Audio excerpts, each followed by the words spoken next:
6h, 9h30, tous les matins sur Énergie. Il est 8h32, on est un tout petit peu en retard, mais c'est pas grave. Faites comme si de rien n'était. Et si vous avez des montres ou des horloges, retardez-les toutes de 2 minutes. Comme ça, personne ne le saura. Nickel. Mon Dieu, je suis un génie. Malin, ça. Ouais. On va écouter Bad Wolves, ça arrive pour vous juste après les infos maintenant.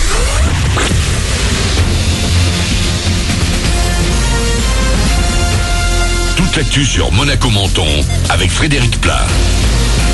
Bonjour, le jour s'est levé au-dessus d'une bonne couverture nuageuse encore ce matin sur Monaco et le littoral de la Côte d'Azur. Le soleil devrait tout de même arriver à se montrer dans des éclaircies ce jeudi. Pas de problème dans l'arrière-pied en revanche, avec déjà un ciel tout bleu et au thermomètre 20-25 degrés prévus. C'était la météo sur Énergie avec La Trégo, votre restaurant les pieds dans l'eau, Port de Plaisance, Cap d'Aille. Attention sur votre route ce matin, depuis hier soir, une partie de l'avenue du président Kennedy à Roquebrune, Cap-Martin est fermée à la circulation. Un éboulement est craint au niveau du tunnel. En venant de Menton, il est préférable d'emprunter l'avenue Jean Jaurès au niveau du rond-point en amont. Depuis Monaco, mieux vaut privilégier le boulevard d'Italie puis l'avenue de France. Des grèves en vue encore dans les transports. Les syndicats maintiennent la pression à la SNCF tout d'abord. Des manifs sont programmés le 3 mai, juste avant la rencontre avec le Premier ministre qui aura lieu le 7.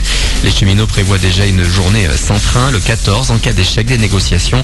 Pour Air France, 4 nouvelles dates ont été choisies. Le trafic sera perturbé les 3, 4, 7 et 8 mai. L'actu ce matin, c'est également le chômage et les premiers chiffres pour 2018 qui sont tombés hier. Désormais, ils ne sont plus communiqués chaque fin de mois, mais tous les trimestres. Pour le premier de cette année, on enregistre une baisse du nombre d'inscrits, moins 0,9% en France, moins 1,1% pour les Alpes-Maritimes. Malgré tout, une ombre au tableau. Le chômage baisse certes, mais le nombre de contrats de courte durée, lui, augmente. Il arrive à grande vitesse, pas le TGV, mais le bac. À moins de 2 mois de l'examen, Marion Durand s'est rendue à la rencontre de candidats mentonnais pour voir un petit peu leur état d'esprit. Stressé. Là, on révise sur tous les oraux de langue et tout. Donc... Un peu stressé. Avec l'année et tout, on se rend pas trop compte et tout en terminale et tout. On est direct en plein dedans, ça passe vite. Ouais, oui, je commence à réviser l'anglais. Puis aussi en classe, on s'entraîne avec le professeur à l'oral. Je travaille assez à la maison, je pense que ça va le faire. Et l'an dernier, près de 88% des candidats avaient décroché leur diplôme. Vous avez toutes les dates des épreuves sur education.gouv.fr. Revoir les fondamentaux, c'est le message que fait passer aujourd'hui le ministère de l'Éducation aux enseignants. Le niveau est en baisse à l'école notamment. Les profs ont donc reçu délivrer des conseils de méthodologie. Selon Aujourd'hui en France ce matin, il y a par exemple le retour d'une dictée quotidienne pour l'orthographe. Il est recommandé également de réserver 15 minutes par jour pour le calcul mental. On termine avec la grande finale de The Voice. En dehors des talents et des coachs, il y aura aussi des invités exceptionnels. TF1 a vu grand avec Mylène Farmer et Maître Gims. La chanteuse, toujours très rare à la télé, interprétera son dernier single produit par le DJ Feder. Rendez-vous le 12 mai. Ce samedi, c'est Big Flo et Oli qui seront en live sur le show. Voilà pour votre actu, il est 8h35 sur Énergie Monaco-Menton. Bon début de journée à vous, bon réveil, c'est Manu dans le 6-9 pour vous accompagner.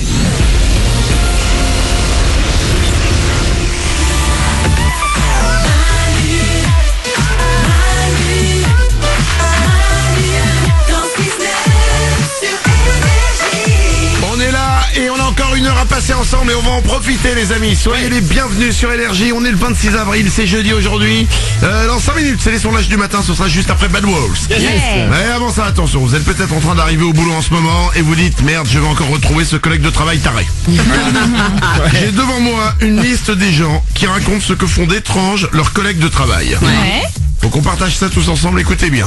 Mon collègue a son bureau en face du mien, quel que soit le moment où je lève mes yeux vers lui, il me regarde. Oh là, c'est flippant. À tout moment, dès que tu le regardes, il te regarde. C'est pas le mec le plus productif au monde. Mon collègue est constamment assis à son bureau avec la chaise retournée, le dossier devant lui, parce que, je cite, il adore la sensation que ça procure. Ah ouais? Malaise quand même. Ah ouais? C'est agréable parce que ça fait comme sur une table de massage. Non, je pense que le mec il se frotte à son dossier de chaise. Ah, c'est dégoûtant. Ah bah oui, c'est ce que je dis. Mon collègue a sur son bureau une photo de lui en train de partager un spaghetti avec son chien comme dans La Belle et le Clochard. Oula. Dis donc. Ouais. C'est étrange sur son bureau. Quand ça va trop loin avec ton animal de compagnie. Ah quoi. ouais. là, les barrières sont tombées, c'est trop tard. Aux toilettes, ma collègue regarde aux cabines occupées s'il y a une paire de chaussures qu'elle reconnaît pour pouvoir s'installer dans celle d'à côté et discuter. Oh la relou. T'as pas envie quoi. Et un petit dernier, ma collègue donne un nom à tous ses déjeuners. Hier, elle a mangé Grégory le sandwich au thon. C'est bizarre. C'est drôle. Très étrange. Ah ouais. J'ai une question très simple. Quel a été ou quel est votre collègue étrange? Vous allez peut-être le retrouver là dans 2-3 minutes ou dans une demi-heure. 0870 42 48. Vous pouvez nous appeler. Paulette, tu veux réagir en disant que c'est toi le collègue étrange? Oui, non, j'en ai eu un collègue étrange, effectivement. Il avait peur d'oublier des tâches tout le temps dans sa journée. Du coup, il collait des centaines de post-it. Il y en avait partout dans son bureau, même aux chaises et tout.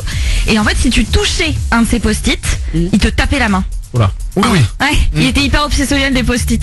Mais il y en avait un qui tombait, il accusait les gens, même si c'était... Mais au moins du coup il oubliait pas tout ce qu'il avait à faire dans la journée. Bah, il était perdu quoi avec tous les post-it. Mais au moins du coup il oubliait pas tout ce qu'il avait à faire dans la journée. Bah, il était perdu du coup avec tous les post-it. Mais au moins il oubliait pas tout ce qu'il avait à faire dans la C'est journée. relou, non, là? Non mais c'est pour toi, c'est un message que j'essaye de faire passer discrètement.